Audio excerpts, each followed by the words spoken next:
Bonjour, je présente Quarto, un jeu de cartes qui s'apparente au Quirkle et au Punto pour la taille des cartes. Je l'ai refait parce que je l'ai perdu, très petit jeu. Donc ici, ce sont des cartes jaunes, bleues, rouges, violets, très claires. Dans ce jeu, vous avez des valeurs 1, 2, 3 et 4, et des formes différentes, des carrés, des croix, des triangles et des ronds, ainsi que des jokers. Que faut-il faire dans Quarto? Eh bien, il faut réaliser des carrés, soit avec une caractéristique commune entre toutes les cartes qui se retrouvent sur une même ligne, ou alors aucune caractéristique commune, c'est-à-dire que les cartes soient toutes différentes. Ici, ce serait un carré, un quarto. On doublerait donc les points parce que il y a la forme carré qui est identique pour qui est commune, à toutes les cartes. Donc ici, il y aurait 1, 3 et 1, 4 et 1, 5 et 2, 7 x 2, 14 points. Donc on prend une feuille et un crayon pour noter chaque fois, comme le Quirkle, chaque fois qu'un joueur pose ses tuiles sur la table, ses cartes, eh bien, on compte combien il a marqué de points. Alors il se peut aussi que les joueurs n'aient pas envie, donc ils peuvent prendre une carte dans la pioche et en défausser une.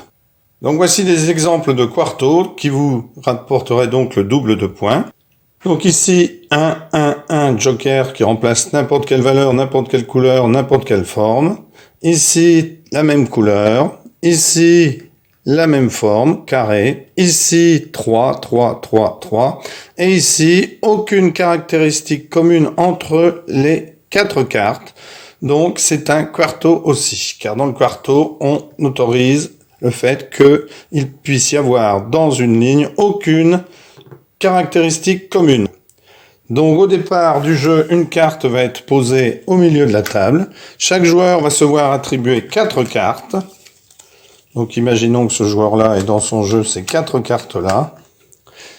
Eh bien, il va pouvoir poser par exemple sur la table soit le 2 à côté ici, soit le 4 ici, sachant qu'on peut en poser plusieurs à chaque fois. Donc ici, il pourra même poser celle-ci, car ce sont des triangles. Donc là, il marquerait 2, 3 et 2, 5 et 1, 6 points.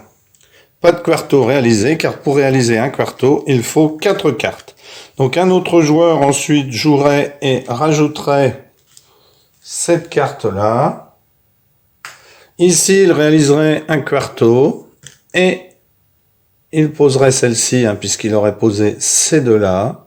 Il commencerait une nouvelle combinaison. Donc 1 et 1, 2, 3 et 2, 5 et 2, 7 x 2, 14 et 1, 15. Et 4, 19. Donc on prend un papier et un crayon et on note les scores.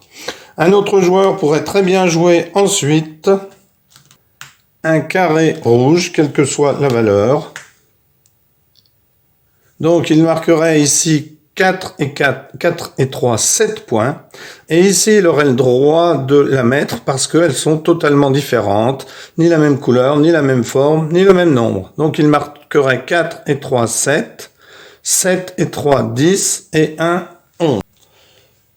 Au début du jeu, une carte est donc retournée sur la table. Chaque joueur se voit remettre 4 cartes. Et ensuite, on peut commencer. Donc, on peut poser une, deux ou les 3 ou les 4 cartes qu'on a en main sur la table.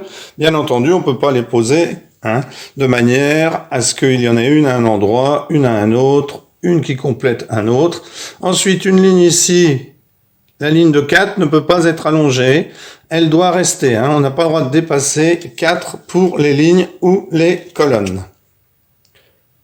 Si à son tour de jeu, un joueur ne peut pas poser de carte ou ne veut pas poser de carte, il peut toujours en défausser une, qu'il mettra à côté par exemple ici, et en prendre une de la pioche, et puis c'est au joueur suivant de jouer. Voilà pour cet excellent petit jeu, Quarto. Une alternative au Punto et au Quirkle. À bientôt pour une nouvelle vidéo. Au revoir.